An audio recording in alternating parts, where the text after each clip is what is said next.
नमस्कार, स्वागत है आप सबका हमारे खास कार्यक्रम भारत भाग्य विधाता में। मैं हूं कवीन सचान और चुनाव पूर्व विश्लेषण के इस विशेष कार्यक्रम में अगले 1 घंटे में हम बात करेंगे एक अहम राज्य की, वहां की सियासत, पुराने आंकड़ों की और इस बार के बड़े मुद्दे और बनते बिगड़ते समीकरणों की।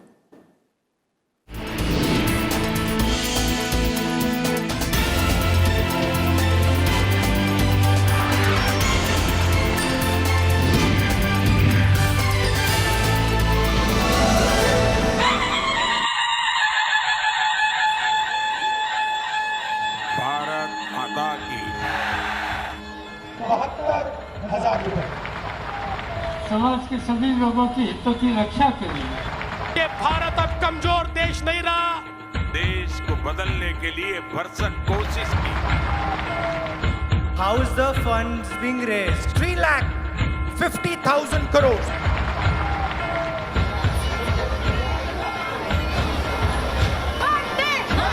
जनता की जन भागीदारी देख रही है और बहुत प्यार उन्होंने दिया है।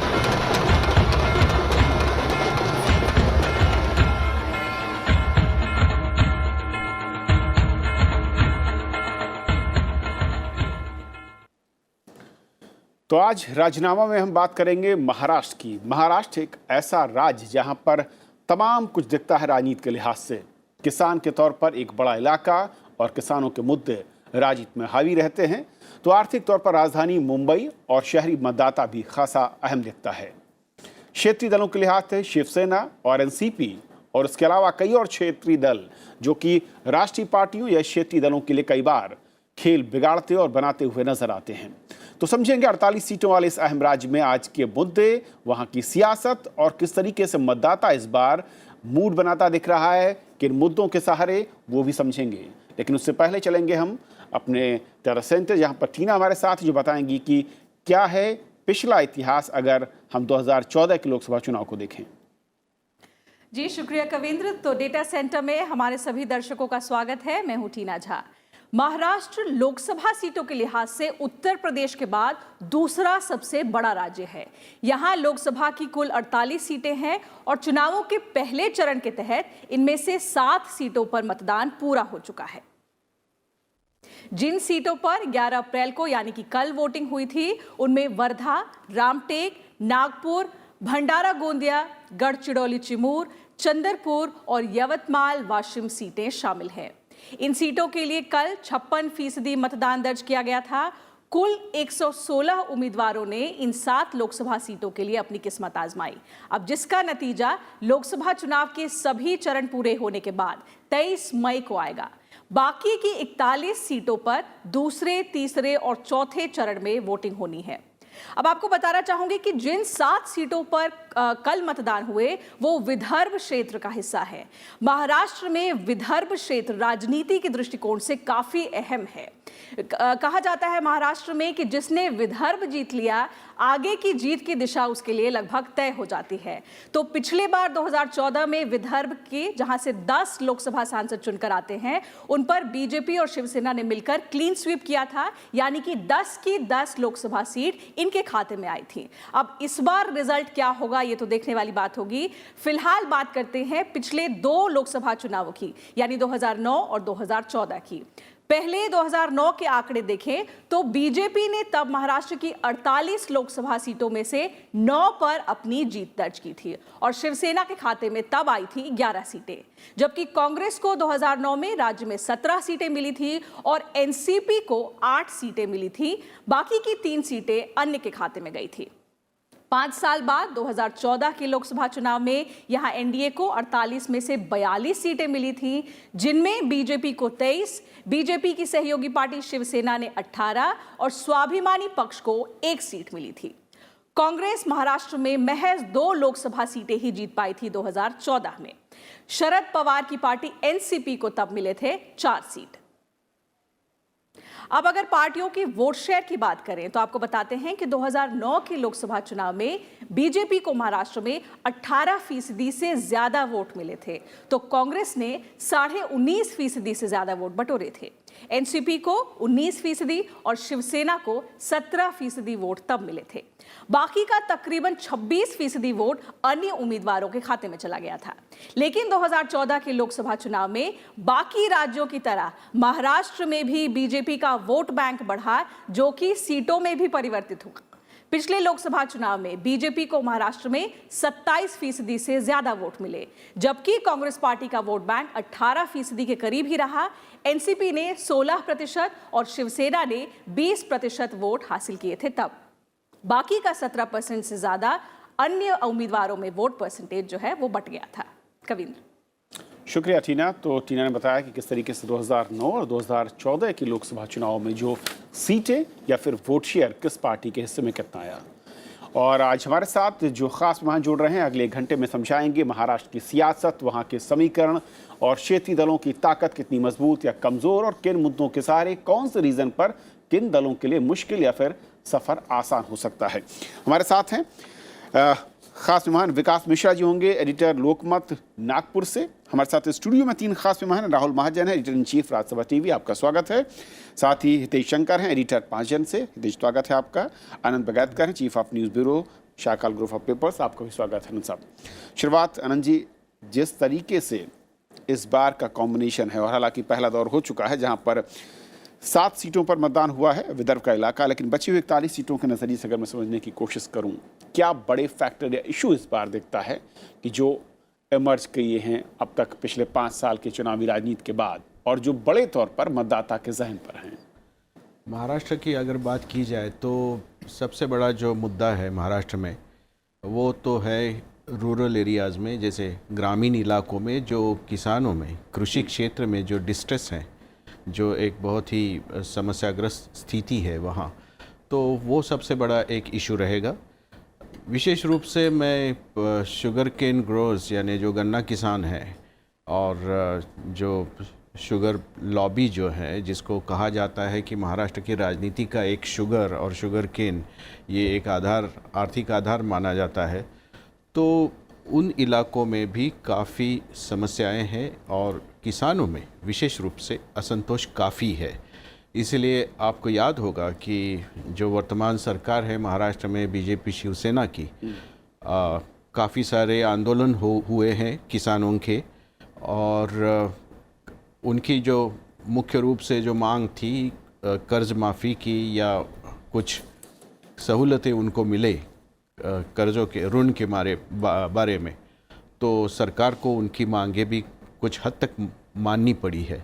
तो एक तरह से खाली गन्ना भी नहीं है महाराष्ट्र में। आप सब लोग जानते हैं कि जो प्याज, जो ओनियन ग्रोअर्स हैं, जो विशेष रूप से नासिक और ये जो धुलिया और ये जो नॉर्दर्न महाराष्ट्र जिसको कहा जाता है खानदेश में लासलगांव, तो वहाँ प्याज की भी बहुत सारी बड़ी समस्याएं हैं।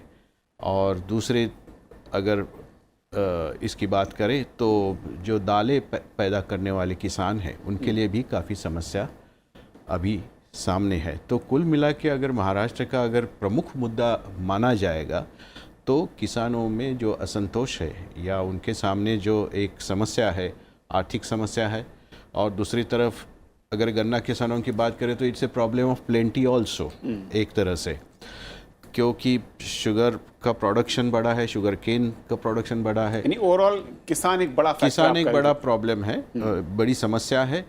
फिर दूसरी जो समस्याएं हैं वो जॉबलेसनेस की हैं, बेरोज़गारी की है। और महाराष्ट्र में जैसे आप जानते हैं, अगर तीसरा मुद्दा मैं गिनाऊं तो जो शहरीकरण है और शहरों की तरफ जो माइग्रेशंस हैं, जैसे मुंबई जैसे इलाकों में, मुंबई में तो पूरे भारत से स्थलांतर होते हैं, माइग्रेशंस होती है, लेकिन जब महाराष्ट्र में अगर किसी और इलाके में लोगों को रोज़गार मिलता नहीं है या सूखे जैसी स्थिति है, या अगर बागवानी में, किसानी में अगर कुछ समस्याएं होती है, तो महाराष्ट्र में गांव से भी एक माइग्रेशन एक तरह से शहरों की तरफ, किसान और पलायन दो बड़े इशू। राहुल जी, तो जिस तरीके से महाराष्ट्र में है और पिछले जो गठबंधन मैं कहूँ बीजेपी और शिवसेना के बीच इस तरीके से उन्होंने एक लहर थी वहाँ पर, उसके बाद इन 5 सालों में कई बड़े आंदोलन हमने देखे, लेकिन वो आंदोलन मुंबई या राजधानी या मुख्यमंत्री वहाँ तक जाने के बाद उनको कहीं न कहीं सॉल्व किया गया, वो ज़्यादा दूर तक नहीं जा पाए। तो क्या ये माना जाए कि ये जो ऐसे मुद्दे थे जिनको स्थानीय सरकारों ने हैंडल किया है और वो उस तरीके से चुनावी मैं कहूँ कि मुद्दे के तौर पर इस बार नज़र आ सकता है, नहीं आ सकता है? देखिए, ये बात तो बिल्कुल सही है कि उत्तर प्रदेश के बाद महाराष्ट्र सबसे महत्वपूर्ण राज्य है। अगर सीटों का हम बात करेंगे, 48 सीटें हैं और उसमें से 42 सीटें जो है इस कंबाइन ये जो एनडीए है उसके पास थी। और ऐसे में ये और भी महत्वपूर्ण हो जाता है क्योंकि बाकी लोगों के पास कुछ भी 6 सीटें मुश्किल से बची हुई थी। तो ये बहुत इम्पॉर्टेंट है कि बीजेपी के लिए ये महाराष्ट्र इस वक्त बहुत इम्पॉर्टेंट होगा क्योंकि उतनी ही सीटें दोबारा लाना एक उनके सामने एक चैलेंज की तरह है। और दूसरे जो बिल्कुल ही घटे हुए हैं एनसीपी और कांग्रेस, उसके लिए बढ़ाना, वो बढ़ जाए तो बहुत अच्छी बात है, नहीं तो चल भी सकता है क्योंकि उनके लिए सिर्फ गेन ही है, आगे इससे नीचे मुश्किल, मतलब माना जाता है कि नुकसान की और क्या गुंजाइश होगी, तो बहुत ज़्यादा नीचे हैं। तो बीजेपी के लिए वो रिटेन करना बड़ी बात है। और जिस तरह से बात की जा रही है कि महाराष्ट्र में जो एग्रीगेनियन प्रॉब्लम है, वो ये ज़रूरी नहीं है वो पार्टी के द्वारा या सत्ता के द्वारा बनाई गई प्रॉब्लम है, लेकिन वहाँ पे इनहेरेंट है। जैसे कि पिछले कुछ समय में जिस तरह का सूखे का या हीट वेव का जो माहौल वहाँ पे था, उस कारण से भी किसानों को काफ़ी दिक्कतें आई हैं। उनकी ये बात भी सही है कि उनका जो प्रोड्यूस है, जो वो उगाते हैं, उसका सही मूल्य उनको कैसे मिले, ये बड़े इश्यूज़ हैं वहाँ पर। साथ में जॉब्स जैसे इश्यूज़ हैं जो कि अर्बन इश्यूज़ हैं। ये जो सारे इश्यूज़ हैं, ये एक महत्वपूर्ण इशू हैं जिनके ज़रिए या जो है पूरे इलेक्शन में गाइडिंग प्रिंसिपल होगा कि किस पार्टी को वो वोट दें। और ऐसे में ये बात भी ध्यान में हमें रखनी चाहिए कि एक जो बेनिफिट बीजेपी और शिवसेना को है कि वो एक अलायंस कर पाए, उनके वोट जो है वो बटेंगे नहीं इस बार। तो अगर उनका अलायंस है तो बटने की संभावना नहीं है। तो ऐसे में, और दूसरा फैक्टर ये कि एक बीजेपी का एक ऐसा नेता सामने है जो कि प्रधानमंत्री पद पर है और उसके लिए उनको लगता है कि वो लोगों को में जो बात है कि एक ऐसा व्यक्ति है जिसे प्रधानमंत्री की तरह देखा जा सकता है। दूसरी तरफ से इस तरह का महाराष्ट्र का कोई, देखिए महाराष्ट्र में एक फीलिंग है, मराठी फीलिंग, अगर उनको ऐसा कोई व्यक्ति दिखता है जिसमें कोई ऐसा मराठी व्यक्ति जो कि प्रधानमंत्री पद का दावेदार बन सकता है, तो शायद संभावनाएं और बढ़ जाती दूसरी तरह से। लेकिन इस वक्त उन्हें महाराष्ट्र में भी लोगों को कोई और व्यक्ति नहीं दिखाई देता। हितेश, क्योंकि आपने हाल ही में दौरा भी किया महाराष्ट्र में अलग अलग इलाकों में, जिस तरीके से रीजन वाइज हम देखते हैं, क्योंकि अलग अलग रीजन में कई अलग अलग मुद्दे दिखते हैं और कमोवेश, और अगर महाराष्ट्र की बात करें, कोई एक ऐसा मुद्दा नहीं दिखता कि जो कि पूरे महाराष्ट्र को शायद प्रभावित करता हो। अलग अलग रीजन में किस तरीके के इश्यूज दिखते हैं और क्या वो इश्यूज रीजनल लेवल पर ज़्यादा मुखर हैं और जब राष्ट्रीय राजनीति की बात आती है तो वहाँ पर दूसरे जो देश के बड़े मुद्दे हैं उन पर हावी हो जाते हैं? कविंद्र, बड़ा दिलचस्प आपका सवाल है और जिस तरह से महाराष्ट्र विस्तृत है उसी तरह से इस सवाल के पहलू भी बहुत सारे विस्तृत हैं, क्योंकि ये वो महाराष्ट्र है जो कोंकण से लगता है तो गोवा वाली एक हवा चलने लगती है, कर्नाटक से लगता है तो बेलगांव के पास वो मुद्दे आ जाते हैं, कन्नड़ के साथ मिल जाता है, तापी को पार करें बुरहानपुर के पास तो मध्य प्रदेश के साथ जुड़ी हुई चीज़ें आ जाती हैं, गोंदिया के पास आ जाता है।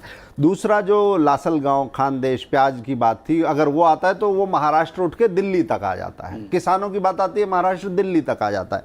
इसलिए एक ऐसी बड़ी डेमोग्राफी जिसमें बहुत सारी ऐसी फॉल्ट लाइंस भी हैं जिस पर साल भर और सदाबहार राजनीति चलती है, ऐसी उलट बांसियों का क्षेत्र है महाराष्ट्र। अगर आप देखें कि पानी की समस्या है तो जिस काम में ज़्यादा पानी लगता है वही फसल करने वाला भी है, गन्ना किसानों वाला भी है। एक किसानों को भुगतान की समस्या है तो गन्ना किसानों की वही लॉबी, किसानों का कल्याण का दावा करने वाले नेता भी वहाँ पर हैं। तो सारी विडंबनाओं और विसंगतियों के साथ बहुत सारी चीज़ों को साधते चलने वाला ये राज्य है महाराष्ट्र। और मुझे लगता है कि राजनीति की दृष्टि से भी, विकास की दृष्टि से भी अभी जो 48 सीटें हैं पर्याप्त उसे रिटेन करने की संभावना भी दिखती है और विकास की गुंजाइश भी उसमें अभी पर्याप्त दिखाई देती है। ऐसा नहीं है कि सब कुछ हो चुका है, सारी चीज़ें हो चुकी हैं। विकास के पैमाने पर बहुत कुछ किया जाना शेष है और वही एस्पिरेशंस भी मुझे लगता है कि वो आकांक्षाएं इस चुनाव में फिर से मुखर होने वाली हैं। लेकिन एक चीज़ जो अनंत दिखती थी कि शिवसेना की जिस तरीके की नाराज़गी थी या फिर जो विरोध, और कई बार कई जानकार ये भी कहते हैं कि शिवसेना ने जितना सरकार के विरोध में आवाज़ उठाई है मुद्दों को मुखर होकर, उतना शायद विपक्ष ने भी बयानबाजी नहीं की होगी, लेकिन उसके बाद एक साथ खड़े हो जाना, गठबंधन हो जाना, ये कितना इम्पैक्ट डालेगा महाराष्ट्र की राजनीति में? नहीं, इम्पैक्ट तो अपनी अपनी जगह है, लेकिन उसमें उस चीज़ को आप और भी एक नज़रिए से देख सकते हैं, क्योंकि शिवसेना के लिए इस बार उनके अस्तित्व की ये लड़ाई है। भाजपा को आप कुछ भी कहें, लेकिन वो एक राष्ट्रीय पार्टी है। शिवसेना के लिए महाराष्ट्र में अभी जो वो लड़ाई कर रहे हैं वो उनके अस्तित्व की लड़ाई, इट्स ए सर्वाइवल बैटल। तो इसीलिए उनको अलग लड़ना ये शायद हम कहें तो नामुमकिन था। और जो महाराष्ट्र कवर करने वाले जो पत्रकार हैं उन सब की राय यही थी कि ये सब कुछ चलेगा, लेकिन अंततः भाजपा और शिवसेना में अलायंस होके ही रहेगा, ये हम सब लोग जानते हैं। लेकिन उसको एक और पहलू भी उसका है जिसका जिक्र राहुल जी ने किया था, उसके ऊपर थोड़ा सा मैं प्रकाश डालना चाहूँगा कि ये दोनों पार्टियों में पिछले 5 साल में या 4.5 साल में, क्योंकि कुछ दिनों के बाद ये अलायंस हुआ उनका, लेकिन इनमें जो कड़वाहट, और लीडर लोगों को छोड़ दीजिए, कैडर लेवल पे एक जो कड़वाहट, बिटरनेस जो आई है, कटुता आई है, वो कहीं ना कहीं इस इलेक्शन में आपको प्रतिबिंबित होते हुए नज़र आएगी। और ये इसलिए मैं कह रहा हूँ क्योंकि कहीं ना कहीं ये कैडर वर्सेस लीडर एक फीलिंग, बहुत तीव्रता की जो फीलिंग है, भावना है, ये दोनों तरफ है। मैं ये नहीं कह रहा हूँ शिवसेना में ही है, उधर भी है, भाजपा में भी है। कहीं ना कहीं ये फीलिंग दोनों पार्टियों के लिए मुश्किल साबित होगी। लेकिन अगर हम कांग्रेस एनसीपी की बात करें तो दोनों का जो वोट बैंक है वो एक मैं उस पर भी आऊँगा, सिमिलर है। मैं उस पर भी आऊँगा, लेकिन पहले कि शिवसेना और बीजेपी, तो इसीलिए शिवसेना बीजेपी में दोनों का गठबंधन था, है, रहेगा, वो बात अलग है। लेकिन 5 साल में शिवसेना ने ये काम कर दिया कि अपोजिशन की भी भूमिका हम ही निभाएंगे और रूलिंग पार्टी भी हम रहेंगे। एक तरह से वो पार्टनर थे उस सरकार में, यहाँ भी थे। तो ये दोहरे जो उनके जो रूप था शिवसेना का, वो कहीं ना कहीं शिवसेना के लिए एक मुश्किल साबित होगी इस चुनाव में।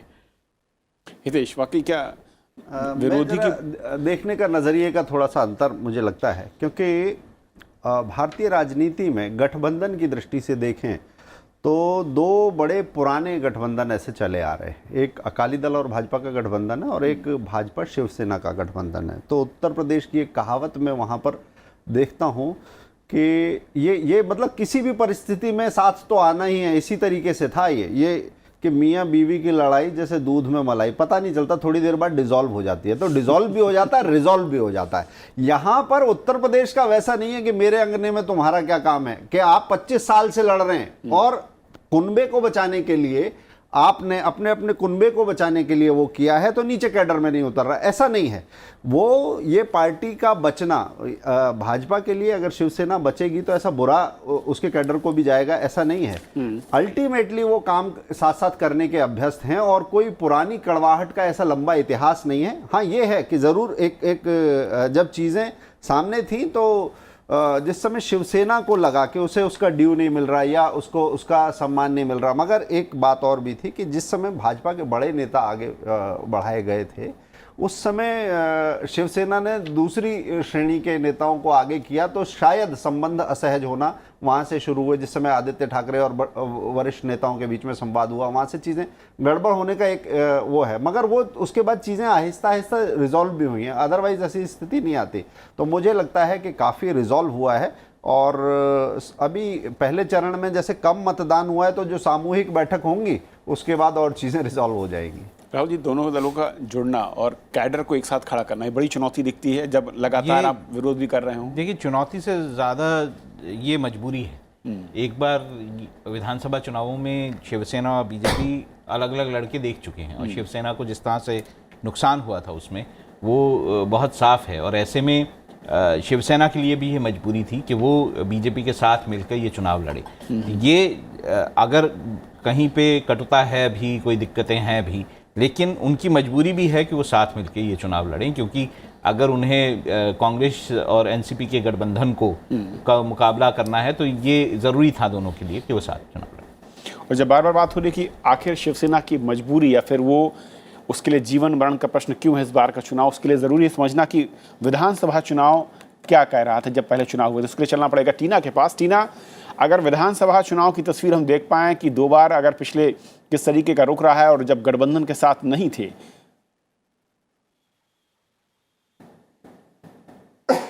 जी कविंद्र, आपको बता दूं कि महाराष्ट्र में हुए विधानसभा चुनावों की अगर हम बात करें तो यहाँ पिछला विधानसभा चुनाव 2014 और उससे पहले का चुनाव 2009 में हुआ था, यानी कि आम चुनाव के कुछ समय बाद ही।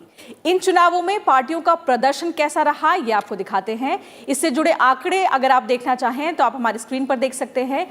2014 के विधानसभा चुनाव में बीजेपी ने महाराष्ट्र की 228 विधानसभा सीटों में से अकेले 122 सीटें जीती थी। आपको याद दिला दें कि इस समय जो राज्य में चुनाव हुए थे उनमें अब जो सहयोगी दल है शिवसेना और बीजेपी, ये दोनों अकेले लड़े थे। उस वक्त कांग्रेस को 42 सीटें मिली थी और एनसीपी ने तब 41 सीटें जीती थी। शिवसेना जो बीजेपी से अलग होकर लड़ी थी उनको नुकसान हुआ था और वो 63 सीटें जीत पाई थी। बाकी की जो 20 सीटें हैं वो अन्य के खाते में चली गई थी। इससे पहले 5 साल पहले जब 2009 में विधानसभा चुनाव हुए थे तो बीजेपी के पास 46 सीटें आई थीं और कांग्रेस ने तब 82 सीटों पर अपनी जीत दर्ज की थी। एनसीपी भी 2009 में 20 सीटें पीछे थी, 62 सीटों पर उस पार्टी ने अपनी जीत दर्ज कराई थी और शिवसेना के खाते में तब 44 सीटें आ पाई थी। बाकी की जो 54 सीटें बच गई थी वो अन्य उम्मीदवारों में बट गई थी। अब पार्टियों के वोट शेयर पर अगर नजर डालें तो देखेंगे कि महाराष्ट्र में 2009 के विधानसभा चुनाव में बीजेपी को 14% के करीब ही वोट मिले थे, जबकि कांग्रेस के खाते में 21% वोट आए थे। एनसीपी का वोट बैंक 2009 में 16% रहा था और शिवसेना के पास भी 16% वोट आए थे। बाकी के 32% से ज्यादा मतदान करने वालों ने इन चारों दलों को छोड़कर अन्य को अपना वोट दिया था। लेकिन 5 साल बाद 2014 में जब विधानसभा चुनाव हुए तो बीजेपी ने जबरदस्त उछाल दर्ज किया और इनको 28% पार्टी जो है वोट बटोरने में कामयाब हो पाई थी। कांग्रेस का वोट शेयर तब 18% से भी कम रहा था, यानी 17.95%। एनसीपी का वोट शेयर तब रहा था 17.24% और शिवसेना का वोट शेयर 19.35% था। अन्य उम्मीदवारों ने बाकी के 17% से ज्यादा वोट बैंक पर कब्जा जमाया था। तो ये हमने आपको कविंद्र 288 सीटों का जो है डेटा अभी आपको दिखाया है। शुक्रिया टीना। और जिस तरीके से जो तस्वीर थी विधानसभा चुनाव उससे साफ दिख रहा है कि अलग होने के बाद कितना बड़ा नुकसान शिवसेना को वहाँ पर दिख रहा था और इसी की छटपटाहट जो आप कह रहे थे शायद अनिल की जो है वो नज़र आ रही थी कि चुनाव तो एक साथ लड़ना ही लड़ना है, इसके लिए कुछ भी करना पड़ जाए। अब सवाल ये उठता है कि इनके साथ अगर हम दूसरे छोटे दलों को देखें जो कि साथ खड़े होते नज़र आ रहे थे 1 या 2 या 5 सीटों पर जो अलग अलग रीजन में दिख रहे हैं, वो कितना प्रभाव डालते हैं उन इलाकों में और वोटर के नज़रिए से, मुद्दों के नज़रिए से, क्या किसी एक ख़ास ज़िले तक या किसी एक संभाग तक वहाँ पर सीमित दिखते हैं वो?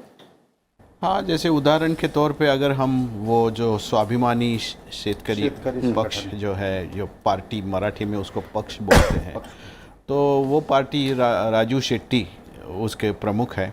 तो वो इस बार एनडीए छोड़ के कांग्रेस एनसीपी के साथ गए हैं।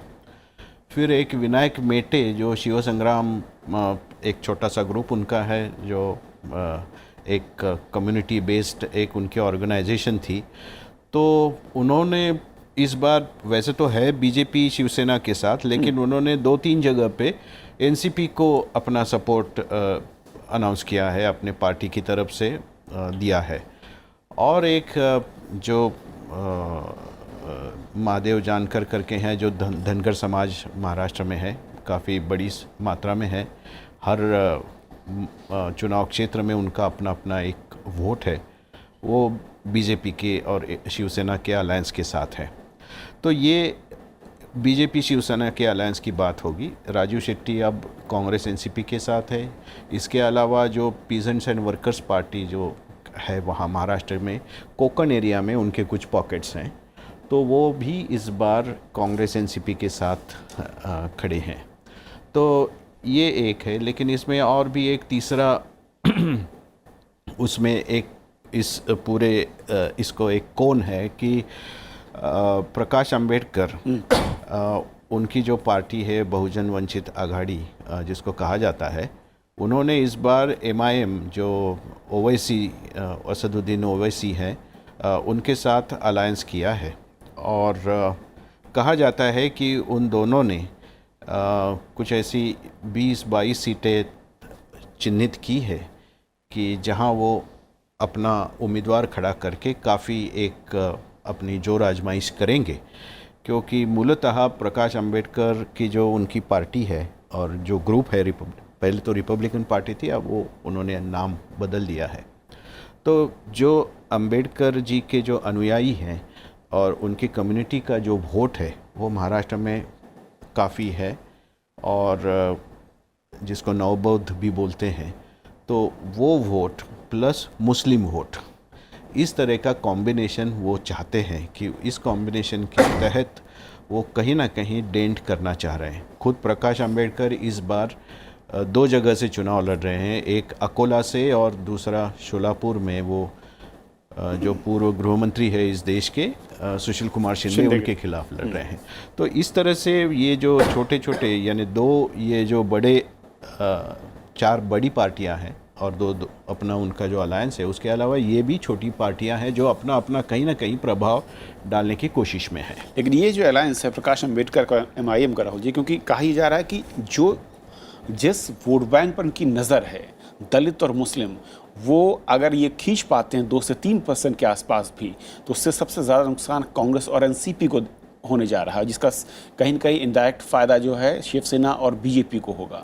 ये बात सही है, लेकिन आप ये भी मान के चलिए कि जो पोलराइजेशन है, अब इसको अगर पूरे डिटेल में जाएंगे तो पोलराइजेशन मराठा वर्सेस ओबीसी, ठीक है, ओबीसी ट्रेडिशनली बीजेपी वोट है, तो ऐसे में अगर उसकी एनालिसिस हम करने जाएंगे कौन किसको कितना नुकसान पहुंचाएगा, तो वो बड़ा मतलब देखने वाली बात होगी। लेकिन ये बात सही है कि प्रकाश अंबेडकर और MIM की जो कोशिश है उससे जो कांग्रेस और एनसीपी को नुकसान काफ़ी हो सकता है। लेकिन ये भी नहीं भूलना चाहिए कि ओबीसी वोट किस साइड जाएगा, उससे बीजेपी को भी नुकसान हो सकता है। हितेश, वाकई जो छोटे दल हैं इनकी भूमिका बड़े दलों के लिए मुश्किल कर रही है, 1-2 सीटों तक जीत तक ही सीमित है। मैं 2 फैक्टर्स की बात करना चाहूँगा और उससे जुड़े हुए 2 पहलू हैं। जैसे प्रकाश अंबेडकर हैं, ऐसे ही राज ठाकरे भी हैं। राज ठाकरे भी एक स्प्लिंटर फैक्टर हैं इस समय, अगर महाराष्ट्र की राजनीति की देखें, और अगर बहुत छोटे में कहें तो बेगानी शादी में अब्दुल्ला दीवाना कहना चाहिए, क्योंकि वो राजनीतिक बयानबाजी और बाकी सारी चीज़ें करेंगे मगर चुनाव नहीं लड़ेंगे। तो जब चुनाव नहीं लड़ेंगे तो आपका स्टेक पर क्या है, इसलिए वो एक स्प्लिंटर फैक्टर मैंने कहा कि वो हो सकते हैं। प्रकाश अंबेडकर को लंबे समय से कल्टीवेट करने का, अपनी पॉलिटिक्स के अनुरूप ढालने की कोशिश ऐसा विश्लेषक मानते हैं कि कांग्रेस की तरफ से की जा रही थी, और रिपब्लिकन पार्टी है, अंबेडकर जी की एक विरासत है, परंतु जो उन्होंने वंचित अघाड़ी के साथ जो एसोसिएशन किया है आगे अभी वहाँ सोशल मीडिया और बाकी सब जगह पर शुरू हो गई है, क्योंकि अब प्रकाश अंबेडकर जो भी हैं, मगर बाबा साहब अंबेडकर ने मुस्लिम युति के बारे में क्या कहा है, जोगेंद्र नाथ मंडल का क्या एक्सपीरियंस वहाँ से रहा है, ये वहाँ के ग्रुप्स में मराठी में मैंने खुद देखा है कि साझा करना लोगों ने शुरू कर दिया है कि क्या ये एक नैसर्गिक युति या एक तालमेल संभव है क्या। क्योंकि बाबा साहब अपने समग्र वांग्मय में लिखते हैं कि मुस्लिम फ्रेटर्निटी या ब्रदरहुड का जो लाभ है वो अंततः मुस्लिम्स को ही मिलता है, इसलिए दलित समाज को थोड़ा बचना चाहिए कामरेड और इनसे। इसलिए बाबा साहब अगर कह गए परंतु पोता कुछ और कह रहा है तो वो बात चल पाएगी, ये परखना वास्तव में बड़ा दिलचस्प होगा, क्योंकि ये बहस वहाँ पर बड़ी तेज हो गई है। चलिए यहाँ पर रुकेंगे छोटे से ब्रेक के लिए, और ब्रेक के बाद वापस लौटेंगे और रुक करेंगे हम महाराष्ट्र का कुछ और इलाकों का और की कैंडिडेट, यानी कि वो बड़े चेहरे, उनके इलाकों का हाल, वहाँ के समीकरण, और साथ ही रविंद्र शेरण हमारे साथ होंगे। महाराष्ट्र से ज़मीनी हकीकत, वहाँ के मुद्दे और वहाँ की ताज़ा हवा क्या कुछ कहती है वो भी समझेंगे।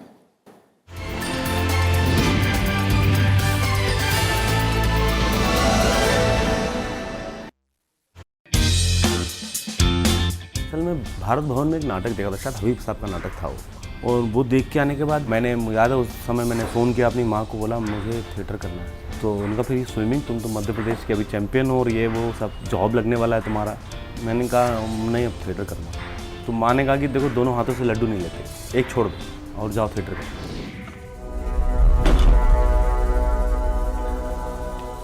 शास्त्री जी, बहुत आशा है आपसे, एक बार सोच के तो देखिए। मुझे इस तरीके की बातें बड़ी खूबसूरत लगने लगी थी, जिसमें कहानी का शुरुआत, मध्य और अंत बहुत एक्साइटिंग नहीं है, लेकिन जो पूरी जो बात कही जा रही है वो अपने आप में एक बात संपूर्ण है। शाहजहां मैं तेरा तेनू मुमताज बना दूंगा। नमस्कार, मैं हूं मानव कौल। आप मुझसे मिल सकते हैं प्रोग्राम गुफ्तगू में, सिर्फ राज्यसभा टीवी पर।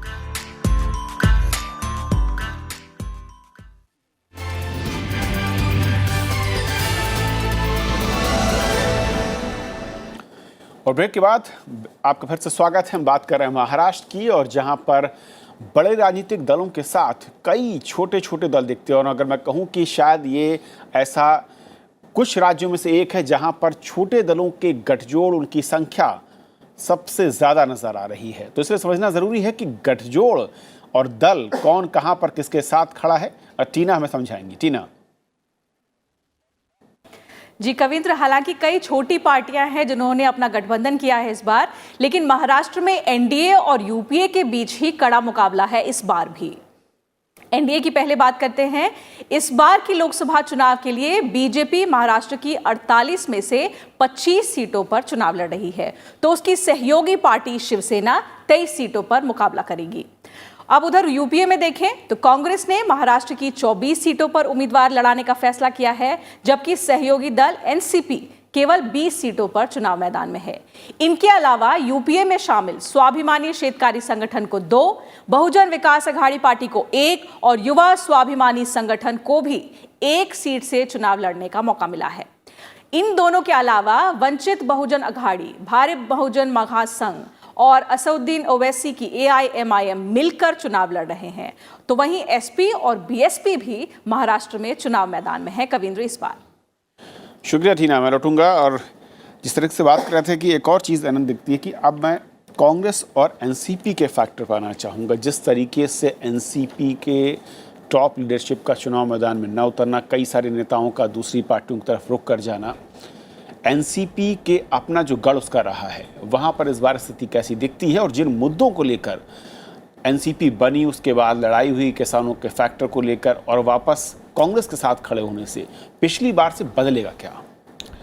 नहीं, पिछली बार से इस बार चित्र काफ़ी बदलेगा, क्योंकि एक तो पिछली बार दोनों अलग लड़े थे और उसमें भी कांग्रेस की स्थिति बहुत ही दयनीय हुई थी, क्योंकि कांग्रेस सिर्फ 2 सीटें जीत पाई थी।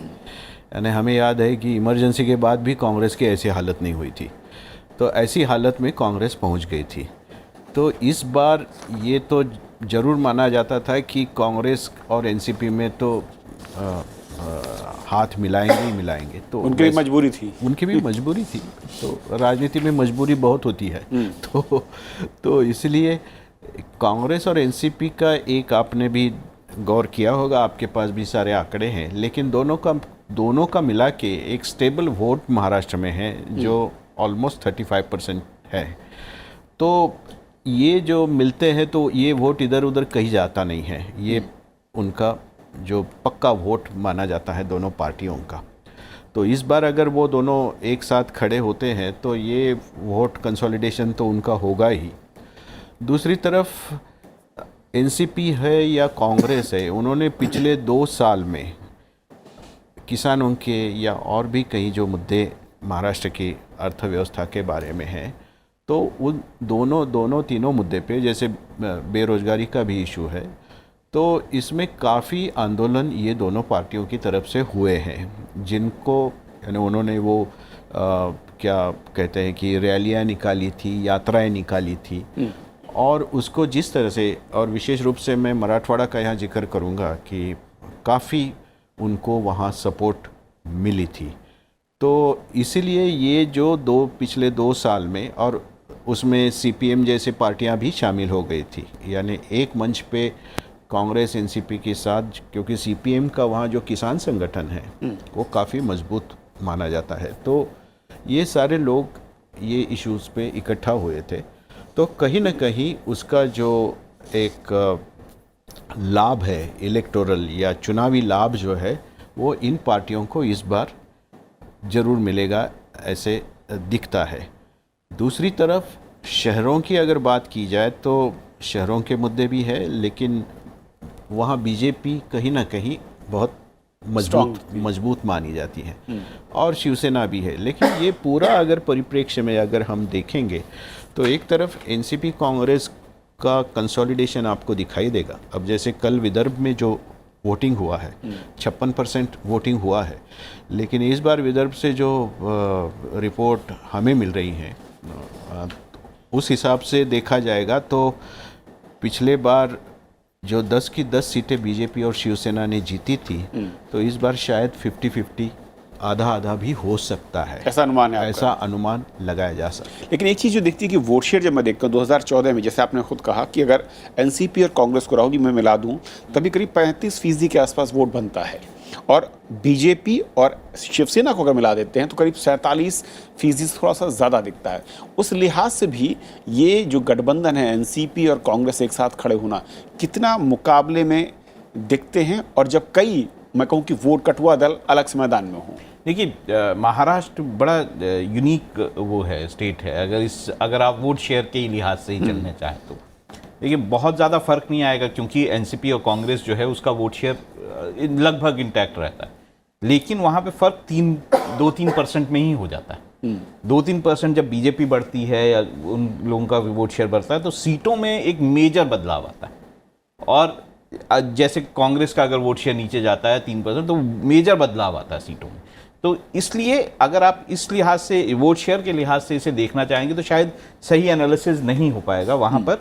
लेकिन ये बात सही है कि दोनों ही, अगर हम इसको दूसरी तरह से देखें कि बीजेपी जो कि चौथे नंबर की पार्टी थी 2009 में, वो उठ के 2014 में जब आती है तो वो नंबर 1 की पार्टी हो जाती है। तो बहुत बड़ा जंप बीजेपी को मिला था, और वो उसमें भी अगर आप वोट शेयर की बहुत ज़्यादा बात करेंगे तो ऐसा नहीं है कि वोट शेयर बहुत ड्रामेटिक, वो तो नेचुरली वहाँ पे ड्रामेटिक चेंज हुआ था, लेकिन अगर आप विधानसभा और लोकसभा को मिला के देखेंगे तो बहुत ज़्यादा फर्क नहीं दिखाई देता। क्योंकि हितेश एक और चीज़ क्या, अलग लड़ने के बाद बीजेपी और शिवसेना को ज़्यादा फायदा हुआ, और इस बार जब एक साथ कांग्रेस और उसके दलों के साथ हैं तो चैलेंज कहीं ज़्यादा है, और जिसकी बात अनंत कर रहे हैं। निश्चित ही ये एक साबित की हुई चीज़ है। जैसे लोगों ने देखा था कि जब रिलायंस परिवार का बंटवारा हुआ तो वर्टिकल ग्रोथ बढ़ गई थी, उसी तरह से ये महाराष्ट्र की एक पॉलिटिकल स्टोरी है। और जो इसमें जो एक और पैमाने पर इसे देखना चाहिए कि पिछले एक दशक में नैसर्गिक बढ़त हुई है तो किसकी हुई है, और जो पहले एनसीपी और कांग्रेस का मिलाकर 35% के आसपास वहाँ पर एक लगातार वोट बैंक रहता था, 30-32% वोट बैंक उस समय बीजेपी शिवसेना का भी रहता था, ये मानने वाली बात है। उस समय 3% का फैक्टर था, मगर आने वाले सालों में वो 28% और 19%, 10% का उसमें अंतर उन्होंने पैदा किया है। इसलिए 3% की लेयर को एक कवर करना वो एक चीज़ है। दूसरा, उसमें अन्य दलों द्वारा सेंध लगाए जाने का खतरा भी दूसरी तरफ है। भाजपा के वोट बैंक में या शिवसेना के वोट बैंक पे कोई सेंध लगाने का खतरा नहीं है, इसलिए एक बढ़त ऊंची उन्होंने कायम की है। दूसरा, उनके पास सेंधमारी का खतरा नहीं है, इसलिए ये चीज़ें हैं। और मैं इसे एक और पैमाने पर देखता हूं कि महाराष्ट्र की पहले विदर्भ की ही एक काली मिट्टी की तस्वीरें आती थी, किसान की और बाकी सारी चीज़ें आती थी, वो समस्याएं हैं। मगर इस बीच में मुंबई वर्ली सीलिंग की बहुत सारी तस्वीरें आई, डेवलपमेंट मॉडल के लिए प्रतीक बन के नितिन गडकरी सामने आए कि महाराष्ट्र विकास भी कर सकता है, ऐसा कर सकता है। तो ये एक दूसरा फैक्टर था जो भाजपा के पक्ष में एड ऑन करता गया। आप अलग अलग समय पर जब भाजपा ने प्रदर्शन किया तो उसके पास अपने डेवलपमेंट के सिंबल्स थे, बाकियों के पास ऐसे सिंबल्स नहीं है। चाहे कॉरपोरेशन का प्रदर्शन हो, आगे तो सरकारें हैं नहीं तो कहाँ से प्रदर्शन करेंगे। अपने काम को दिखाने का मौका और मंच भाजपा के पास था, जिसने ये एड ऑन की स्थिति, ये पॉजिटिव स्थिति उसके लिए कुछ बनाई है। और इस चर्चा को आगे बढ़ाने उससे पहले ये भी देखना ज़रूरी है, क्योंकि महाराष्ट्र में अगर सभी पार्टियों का कमोबेश देखें तो जो बड़े चेहरे हैं वो शायद सबसे ज़्यादा नज़र आते हैं। तो महाराष्ट्र के चुनाव में कौन से बड़े चेहरे हैं और दिलचस्प मुकाबले, एक नज़र इस पर डालते हैं।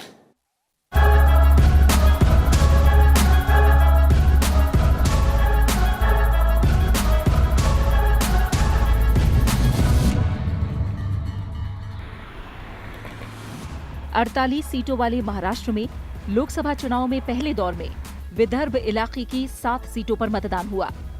2014 में ये सातों सीटें एनडीए ने जीती थीं। 5 सीटों पर बीजेपी ने कब्जा जमाया था और 2 पर शिवसेना जीती थी। इस बार इन 7 सीटों पर कुल 116 उम्मीदवारों ने अपना भाग्य आजमाया, जिनमें कई दिग्गज भी शामिल रहे। महाराष्ट्र की बाकी 41 सीटों पर अभी चुनाव होना बाकी है, जो दूसरे, तीसरे और चौथे चरण में होगा। इन सीटों पर भी राजनीति के कई दिग्गज अपनी किस्मत आजमाएंगे। सबसे पहले बात करते हैं महाराष्ट्र की नांदेड़ लोकसभा सीट की, जहां दूसरे चरण में मतदान होगा। ये सीट कांग्रेस के लिए वर्चस्व की सीट है, क्योंकि नांदेड़ महाराष्ट्र के प्रदेश कांग्रेस अध्यक्ष और राज्य के पूर्व मुख्यमंत्री अशोक चव्हाण का गृह क्षेत्र है और वो खुद चुनाव मैदान में भी हैं। बीजेपी ने चिखलीकर प्रताप गोविंदराव को उम्मीदवार बनाया है। सोलापुर सीट से महाराष्ट्र के पूर्व मुख्यमंत्री और पूर्व केंद्रीय मंत्री सुशील कुमार शिंदे कांग्रेस की ओर से चुनाव लड़ रहे हैं। सुशील कुमार शिंदे कह चुके हैं कि ये उनका आखिरी लोकसभा चुनाव है। शिंदे के खिलाफ बीजेपी के जय सिद्धेश्वर स्वामी और वंचित बहुजन अघाड़ी के प्रकाश आम्बेडकर की चुनौती है। अहमदनगर लोकसभा सीट भी दिलचस्प है। यहाँ 2 युवा राजनेताओं के बीच मुकाबला दिखाई देगा। बीजेपी की तरफ से चुनाव मैदान में है सुजय विखे पाटिल, जिनके सामने होंगे एनसीपी के संग्राम जगताप। मावल लोकसभा सीट से चुनाव मैदान में उतरे हैं पार्थ पवार, जो एनसीपी प्रमुख शरद पवार के भतीजे अजीत पवार के बेटे हैं, और उनके सामने होंगे शिवसेना के श्रीरंग बारने। दिलचस्प मुकाबला हाथकणंगले सीट पर भी देखने को मिलेगा, जहां शिवसेना ने धैर्यशील माने को स्वाभिमानी शेतकारी संगठन के उम्मीदवार राजू शेट्टी के खिलाफ उतारा है। इस सीट को राजू शेट्टी का गढ़ माना जाता है। साउथ मुंबई सीट पर कांग्रेस के मिलिंद देवड़ा और शिवसेना के अरविंद सावंत के बीच काफी रोचक मुकाबला देखने को मिलेगा। उत्तर मुंबई से कांग्रेस ने बॉलीवुड अभिनेत्री उर्मिला मातोंडकर को उम्मीदवार बनाया है, जिनके सामने बीजेपी की तरफ से गोपाल शेट्टी चुनाव मैदान में होंगे। मुंबई नॉर्थ सेंट्रल सीट से बीजेपी ने एक बार फिर मौजूदा सांसद पूनम महाजन को टिकट दिया है और उनके सामने कांग्रेस ने उतारा है प्रिया दत्त को। इनके अलावा महाराष्ट्र में और भी कई सीटें ऐसी होंगी जहां उम्मीदवारों के बीच चुनाव मैदान में कांटे की लड़ाई हो सकती है।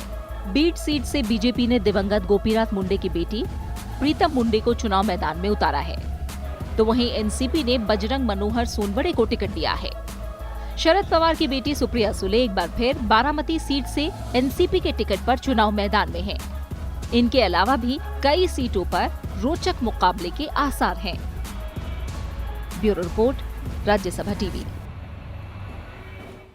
तो महाराष्ट्र की राजनीति में ये कुछ बड़े चेहरे हैं जो कि अलग अलग इलाकों से चुनावी रण में हैं, और इसके अलावा कई और चेहरे हैं, लेकिन फिलहाल हम करेंगे नांदेड़, जहां पर रविंद्र शेरवाणा हमारे संवाददाता मौजूद हैं जो कि महाराष्ट्र के अलग अलग इलाकों का दौरा कर रहे हैं।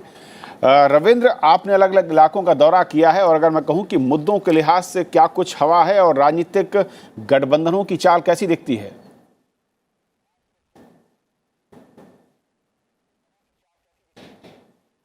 जी देखिए कविंद्र, विदर्भ के बाद जो है पूरा फोकस अब वो मराठवाड़ा, पश्चिम महाराष्ट्र और खानदेश के साथ साथ जो कोंकण इलाका है, जहाँ पर दूसरा और तीसरे चरण का मतदान होना है, वहाँ पर शिफ्ट हो गया है। तमाम राजनीतिक दल अपनी पूरी ताकत जो है वो यहाँ पर झोंक रहे हैं। आज प्रधानमंत्री ने भी रैली की है और इसके आगे भी प्रधानमंत्री के साथ साथ बड़े नेता जो है वो अपनी आने वाले वक्त में रैलियां करने वाले हैं। 48 सीट वाला बेहद अहम ये महाराष्ट्र जो राज्य है, पिछली बार बीजेपी और शिवसेना की जो युति थी उसने एक बड़ा जीत यहाँ से हासिल की थी। 41 सीटों पर उनके उम्मीदवार जो है वो चुनाव जीते थे। और देखिए ये इलाका, क्योंकि विदर्भ का जहाँ पर 7 सीटें हुई हैं, 3 होना अभी बाकी है। अगर हम 2014 के पहले की बात करें तो लगातार खबरें सुनती थी कि किस तरीके से किसानों की एक के बाद एक आत्महत्या जो है वो यहाँ पर होती थी। वहाँ पर विदर्भ को एक अलग राज्य बनाने की मांग बहुत लंबे अरसे से चल रही थी, लेकिन इस बार जिस तरह से चुनाव है उसमें किसानों की आत्महत्याओं की उतनी ज़्यादा खबर जो है वो नहीं है। विदर्भ को अलग राज्य बनाने की मांग जो है वो उसकी गति भी धीमी पड़ गई है। इसका बीजेपी के जो नेता हैं उनका कहना है कि जिस तरीके से इंफ्रास्ट्रक्चर डेवलपमेंट किया है, चाहे वो नितिन गडकरी खुद नागपुर से सांसद हैं और मंत्री हैं, उन्होंने किया हो, या फिर बम्बई की देवेंद्र फडणवीस की सरकार ने किया हो, या फिर केंद्र सरकार की तरफ से जितनी भी स्कीम्स आई हैं वो पानी के संचय को लेकर है, किसानों के वेलफेयर को है, उससे इस इलाके में थोड़ी समृद्धि आई है। जो लगातार एक बड़ा भारी माइग्रेशन जो हो रहा था उसको कहीं चेक करने में कामयाब ये दोनों सरकारें रही हैं, और शायद उसी का नतीजा है कि इस बार वो जो अहम मुद्दे किसानों की बदहाली का होता था वो कहीं चुनाव में इस बार उतना मजबूती के साथ दिखाई नहीं दे रहा है। लेकिन देखिए, पिछड़ापन इस इलाके में है। मराठवाड़ा जो है पानी की बड़ी गंभीर समस्या से जूझता रहा है, और आज भी किसान बदहाली के शिकार यहाँ पर ज़रूर हैं। और लासल गांव की जो मंडी है ढिंढोरी के पास पड़ती है, जहाँ पर प्याज हमेशा हम लोग सुनते हैं कि किसान नासिक की मंडी में प्याज जो फेंकते रहते हैं, वो तकलीफ़ें किसानों को आज भी हैं। उनके स्थायी समाधान की लगातार किसान संगठन और कई स्वयंसेवी संगठन हैं वो मांग करते रहे हैं। बड़े बड़े चेहरे जो आपने गिनाए वो मैदान में हैं इस इलाके में, और कई नेताओं की किस्मत दांव पर लगी। नांदेड़ का जो क्षेत्र जहां हम लोग इस वक्त खड़े हैं, 19 जो है लोकसभा चुनाव यहां पर हो गए हैं। अगर उपचुनावों की भी बात की जाए तो 16 बार यहां से कांग्रेस पार्टी जीती है। कितना मजबूत ये गढ़ आप मान सकते हैं कांग्रेस का। लेकिन इस इलाके में भी जो कई मूलभूत समस्याएं हैं वो आज भी मुंह बाए खड़ी हैं। यहाँ का मतदाता इस बात को लेकर परेशान है कि कोई बहुत बड़ी यहाँ पर यूनिवर्सिटीज़ नहीं है, मेडिकल कॉलेज इस इलाके में नहीं है। दो मुख्यमंत्री इस इलाके ने दिए हैं। इसके साथ में लगते लातूर जो क्षेत्र है जहाँ से विलासराव देशमुख जैसे कद्दावर नेता थे, और सातारा का जो इलाका है जहाँ से पृथ्वीराज चौहान मुख्यमंत्री रहे हैं, इस इलाके में बहुत सारे मुख्यमंत्री रहे हैं। केंद्रीय नेतृत्व यहाँ पर जो है संगठन को और बड़े बड़े दिग्गज नेताओं को यहाँ से इस मराठवाड़ा की धरती ने पैदा किया है। बावजूद इसके यहाँ पर जो मूलभूत समस्याएं हैं, किसानों की समस्याएं हैं, उनको अभी तक दूर नहीं किया जा सका है। और यही कुछ ऐसे मुद्दे हैं जिन पर यहाँ का जो वोटर है वो चाहता है कि अगली सरकार कम से कम इन मूलभूत समस्याओं का समाधान जरूर करे। रविंद्र, बहुत संक्षेप में, क्योंकि आप इससे पहले अलग अलग राज्यों में भी गए हैं और इस चुनाव में जो आपने लोगों से बात की, आपने कहा, बताया था पहले कि लोग स्थानीय सांसद या स्थानीय नेता या स्थानीय मुद्दों की बजाय देश का प्रधानमंत्री कौन हो इसको लेकर ज़्यादा मुखर हैं, और उसको लेकर वोट जो है कहीं ना कहीं वो डिसाइड करते हुए दिखते हैं। क्या महाराष्ट्र के रीजन में भी कमोबेश इसी तरह की तस्वीर है? यहाँ पर मुद्दे ज़्यादा हावी हैं?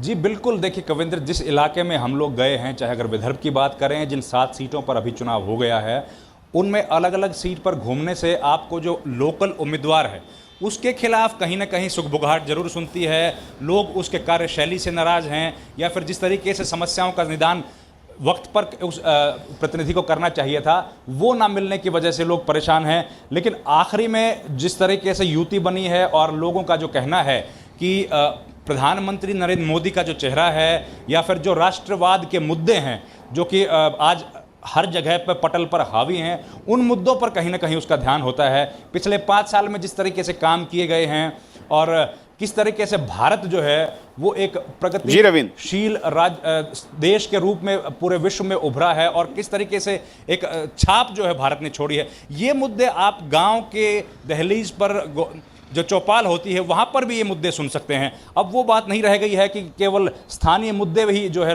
चौपालों में डिस्कस होते हों, लेकिन यहाँ पर जो अंतर्राष्ट्रीय स्तर के मुद्दे हैं, अंतर्राष्ट्रीय राजनीति, विदेश संबंध और ये सब कुछ आप कह रहे हैं कि सुरक्षा के मसले ये गांव की चौपाल पर इस बार के चुनाव में डिस्कस हो रहे हैं, ये अपने आप में रोचक दिखता है। और आनंद साहब, किस तरीके से आप देखते हैं कि लोकतंत्र के जब बड़े पर्व पर स्थानीय मुद्दों के साथ साथ गांव की चौखट है चौपाल पर, और राष्ट्रीय राजनीति के अलावा विदेश नीति, सुरक्षा की नीति और तमाम मसले जब हों और वो कई बार स्थानीय मुद्दों पर भारी पड़ते दिखते हों? पता नहीं मुझे ये भारी पड़ते हैं कि नहीं, लेकिन जैसे टीवी में काफ़ी चर्चाएं होती है, लोग राष्ट्रवाद हो या देश प्रेम हो या और भी सारी चीज़ें हैं सुरक्षा के संबंधित, उसकी चर्चाएं तो काफ़ी होती है, तो लोगों तक ये मुद्दे तो जाते ही जाते हैं।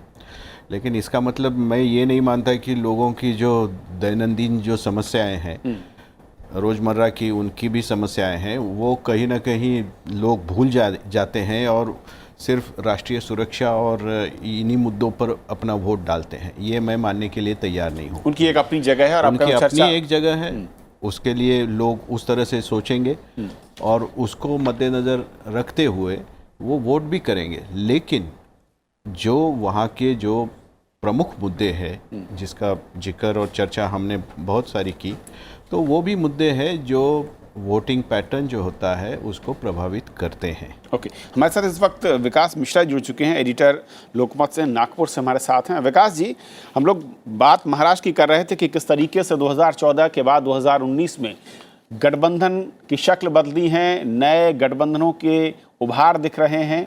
मुद्दे के लिहाज से कैसे देखते हैं इस बार के महाराष्ट्र के चुनाव को, और इस बार क्या बड़ा की फैक्टर आपको नजर आता है? देखिए, सबसे जो महत्वपूर्ण बात है, देखिए कविंद्र जी, जो सबसे महत्वपूर्ण बात है जी विकास, वो ये है कि महाराष्ट्र में जो अभी मैंने देखा कि 7 लोकसभा क्षेत्रों में जहां चुनाव हुए, वहां कहीं भी स्थानीय मुद्दा नहीं था, है ना। और जो अभी चर्चा चल रही थी वो बिल्कुल सही है कि केवल चेहरों पे बात हो रही है। कहीं नरेंद्र मोदी सामने है, कहीं राहुल गांधी सामने है। स्थानीय स्तर पे देखें तो कहीं कोई चेहरे की बात ज्यादा नहीं हो रही है, राष्ट्रीय स्तर की बात हो रही है। और जो युति है, देखिए इसमें दोनों ही जो युति है वो नैसर्गिक नहीं है, क्योंकि भारतीय जनता पार्टी और शिवसेना ये दोनों ही एक दूसरे के वोट को खाने वाली पार्टियां हैं। शिवसेना अगर कमजोर हुई तो उसका कारण ये था कि बीजेपी मैदान में आ गई। शिवसेना को ये डर हमेशा सताता है, इसलिए अभी आप देखिए चुनाव के ठीक पहले तक किस तरह की भाषा शिवसेना बोल रही थी, तो ये नैसर्गिक नहीं है। दूसरी तरफ आप आइए, कांग्रेस और एनसीपी, ये भी जो कॉम्बिनेशन है ये नैसर्गिक नहीं है, ये सब केवल सत्ता में पहुंचने का रास्ता नजर आता है। और इनमें से कोई भी आम आदमी की बात कोई पार्टी नहीं कर रही है इस समय। अगर कर रही होती तो मुझे ये बताइए कि जिन क्षेत्रों में अभी चुनाव हुए हैं, विदर्भ का इलाका है, विदर्भ में किसान आत्महत्या कर रहे हैं, किसानों की बहुत बुरी हालत है और पृथक विदर्भ की मांग उठती रही है हमेशा। लेकिन इस चुनाव में पृथक विदर्भ का कहीं कोई शोर सुना आपने?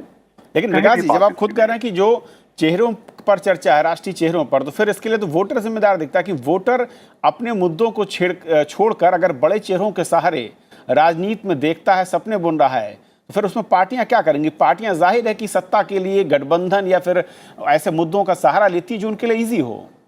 उसका सबसे बड़ा कारण ये है, यहाँ पे जो मैं देख रहा हूँ, वो सबसे बड़ा कारण मुझे नजर आ रहा है कि कहीं धर्म के नाम पर पोलराइजेशन हो रहा है, तो कहीं जाति के नाम पे। इस बार जो चुनाव हो रहे हैं इसमें पार्टियों ने ऐसे ही प्रत्याशी उतारे हैं कि जहां जिस जाति के ज्यादा उम्मीदवार हैं, ज्यादा वोट हैं, उस जाति का उम्मीदवार उतारो।